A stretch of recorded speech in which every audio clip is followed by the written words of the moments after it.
Hello everyone and welcome back to another video. Today I'm using this cute Halloween stamp set from Art Impressions. It is one of their new ones for this year. And I got this because I couldn't resist that adorable ghost image with holding the wine glasses. I just thought that was just too cute, and you know, I love everything that has to do with wine. And so I thought I would put them in front of a giant glowing moon and do a night sky and do some ink blending with the Distress Oxide inks. I did have a little faux pas here, and I started on the top of the sky with my lightest color, and I needed to start on the bottom. And I do realize that after I get this blended on, and so it really doesn't make a difference. I did start on the next color too, but these are the lighter colors, and they'll get covered up by the darker ones, so it was really no big deal. But I did realize my error here and turned my paper around. I did clean off my brush a little bit because I had to go back to the lighter color, but you know, I just keep my microfiber cloth handy and I just rub my brushes off when I need to. And these are just some makeup brushes that I bought on Amazon. If you search on Amazon for oval makeup brushes, you'll find sets of these ranging in all sorts of prices usually from 10 to 20 bucks. And if you're an Amazon Prime member, they're usually free shipping on Amazon Prime. Okay, so the Distress Oxide colors that I'm using from lightest to darkest are Stormy Sky, Faded Jeans, Blueprint Sketch, Chip Sapphire, and Black Soot. And that mask, I just used Simon Says stamp masking paper and a nested circle die and cut that out. And I really like the Simon masking paper. It's you know, sticky but not too sticky, and you can run over the edges of it pretty good, and it doesn't, you know, peel up, but it comes off clean and easy. So it's really good masking paper, and I think it's a pretty decent price too. Okay, and then just taking my microfiber cloth and cleaning up that Distress Oxide ink on my paper, on my glass mat. And the glass mat does make it so easy. It just your brush just glides from the glass mat onto your cardstock, and this is Bristol cardstock, by the way, and which makes it all that more easy. And I just used the liner off of that circle to cover up the glow of my light because it's cloudy outside today, so I wasn't getting really great light through my window. So I was using all of my lamps, and so I have these glows off the glass media mat, which is a downfall of the glass media mat, but I still love it. Okay, so now I'm going to just sprinkle some water on, and I will pick it up, and I don't wait very long at all. I mean, I just wait like a couple of seconds and pick it up, and you get great reaction. I know some people say, wait 30 seconds or more. No, I just wait like a couple of seconds and then put my paper towel on there, wipe it up. Then I wanted to add some shimmer and shine. Got a little bit bigger droplets than I really wanted, but I didn't want to give it a full spritz of the shimmer because I was just wanting to kind of mimic stars. And so I wanted to add some white stars with my Copic Opaque White, but I can't seem to locate that since I put my craft room back together. So I took some just opaque ink pad and squished it on a block and added a little bit of water and then a stiff bristle brush, and I just will run the brush off of the side of the acrylic block and add some white splatter. And I still didn't quite have the dot pattern that I wanted, so I went to my always favorite Signo Uniball pen, and I made my own dots and some little sparkle stars and finished off the sky. So now I'll just peel away that mask and we'll start creating the moon. I just took some light colored C markers. I think I used a C0, C1, C3 just to make some moon craters and, you know, things like that, so it wouldn't look just so one-dimensional.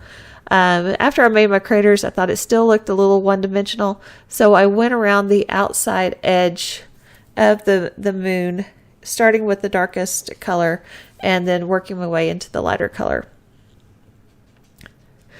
So my allergies are still kicking my butt. I should start doing my voiceovers in the morning because it seems that my head starts stopping up more in the afternoon. It makes doing voiceovers much harder when you can't breathe. It's much harder to talk. Oh, there I was showing that needs to be refilled. When your marker starts looking white on the end, that is a definite sign that your marker is drying out and you need to refill. So here I'm just, like I said, going around the edge just to try and give it some roundness and make it not look so flat on the paper. This card really, I really had a lot of fun doing the background. I like doing ink blending. I think you can get a background done really quick and fast. So here I'm just using some yellow markers, and I think I got all of the, so sorry. My puppy Ethel was underneath my desk. I think she was chewing my cords again. Dog is going to get electrocuted. I don't know what goes through her head. She's like, I don't know. We call her walnut brain because her head's so small that her brain can't be bigger than a walnut. And she just is not that smart. She's cute, lovable little dog, but man, she just is not that smart.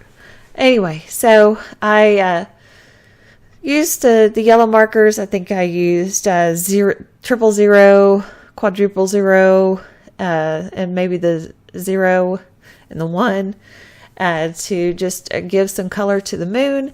And then I'm going to go around the edge of the moon, first with the darkest, going out to the lightest, to look like the moon is glowing. And so it will glow behind my ghosts. After this is done, then we'll go to the ghost and we'll start to color them. But this is really easy to do, and it's really easy to fade that out over the Distress Oxide inks. Not a problem, works really well. And there's our glowing moon. I decided though that it did need some clouds. I needed some clouds. So I went and got my MFT cloud stencil and just using the Stormy Sky and one of the smaller brushes in the set. And I'm just going to add some clouds over the moon. Not quite sure how I liked how the clouds turned out, but with the ghost over the front of the moon, I think it turned out fine. I really hope to be able to squeeze in several Halloween cards before it gets too close to Halloween. I did yesterday order some off of Amazon, some brown treat bags, and so I'm going to be doing a bunch of treat bags. Probably first part of next week. I got to go to the store and get some candy because we do a hayride around the neighborhood, and so I want to hand out the little bags. I like doing the little bags that way the kids aren't going, trying to pick out what they want or be disappointed in what you grab and put in their bag. They just grab a cute little treat bag and they're on their way. So I really like doing the little treat bags and everything. And it's kind of like a little advertisement for me because then they want to know, oh, that's really cute. What else do you do and stuff? And so I'm like, oh, I make cards, I make t-shirts, signs, and all sorts of stuff, which I do want to start showing more of that on my channel too. I did do a onesie for one of my neighbors, and it did turn out really cute. And they're actually going to have the baby's first pictures made in it. She's due in a few weeks, and it is the baby's first pictures outfit, and it's a little baseball theme outfit, so it's really, really cute for a little boy. So that's kind of what we'll be looking for towards in the next week. Just more Halloween cards, and we'll do the treat bags. And then we'll slowly phase into some just fall and thankful type cards that you can send to loved ones if you're not going to be there for Thanksgiving. And we will also do some cards for, like, if you're going to take a hostess gift, to a party, a Thanksgiving or holiday theme party, and you want to take a hostess gift. So we will do some tags. I think we'll do some wine bottle tags. I did design my own layout on my Cricut, so I can just cut out some wine bottle tags and design them myself. So so now we're coloring the ghost, and I used, I think, some E40s for the stumps that they're sitting on.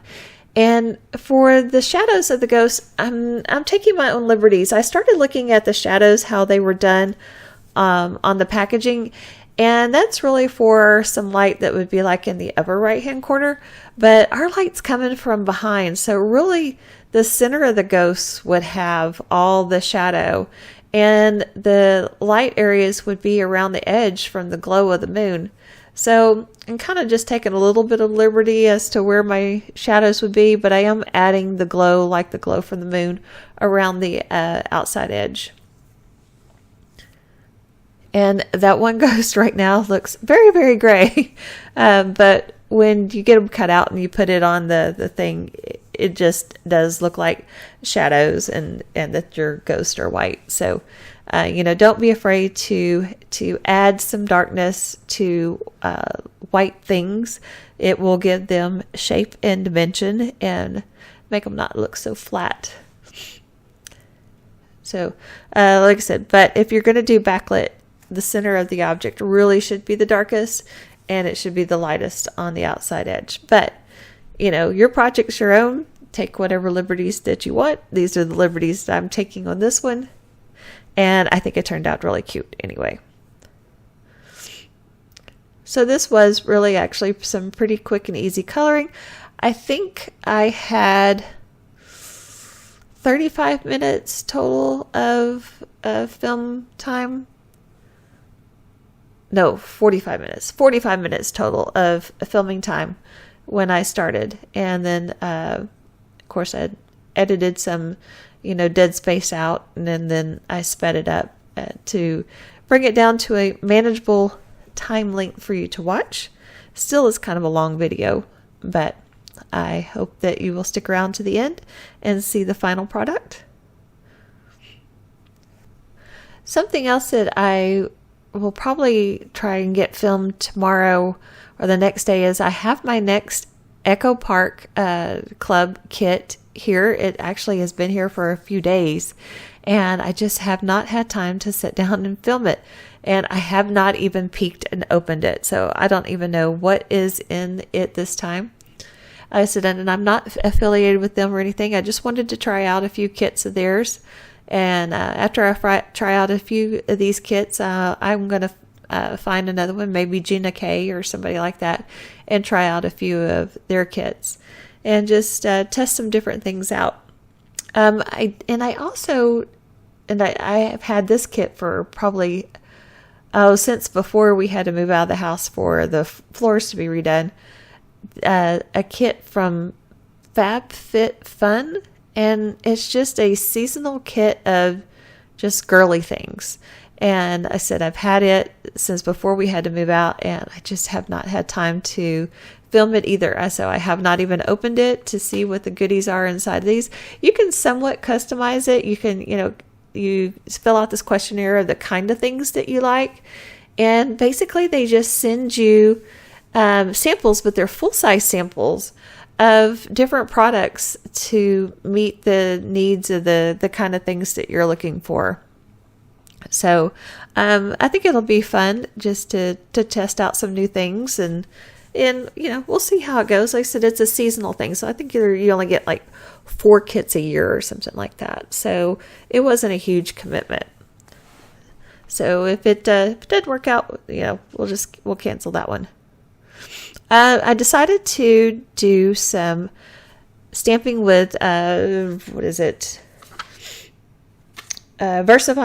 Onyx black ink, and I did some clear embossing over it with just some wow super fine detail clear gloss, and just to make the 3 sheets to the wind sentiment stand out.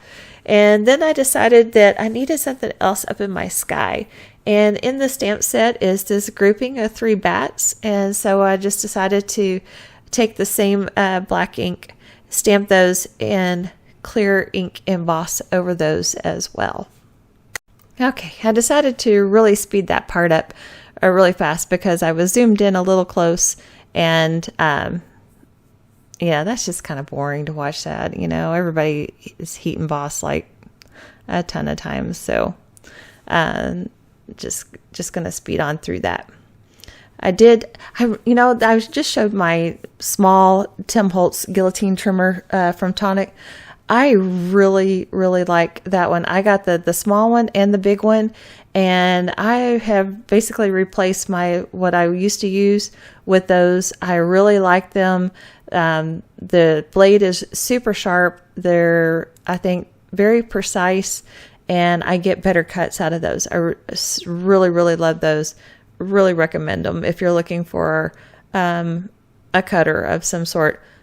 Both, I said both sizes because I use the big one on full-size sheet of paper and the little one for small detail things, and I really like it. Okay, so now I'm covering those ghosts with some Nuvo glitter gloss in the clear, and that and I added glossy accents to the wine glasses. Just thought that would be really cool to have the wine stand out. And that's pretty much going to finish up this card. I will see you soon in a new project, and thanks for watching.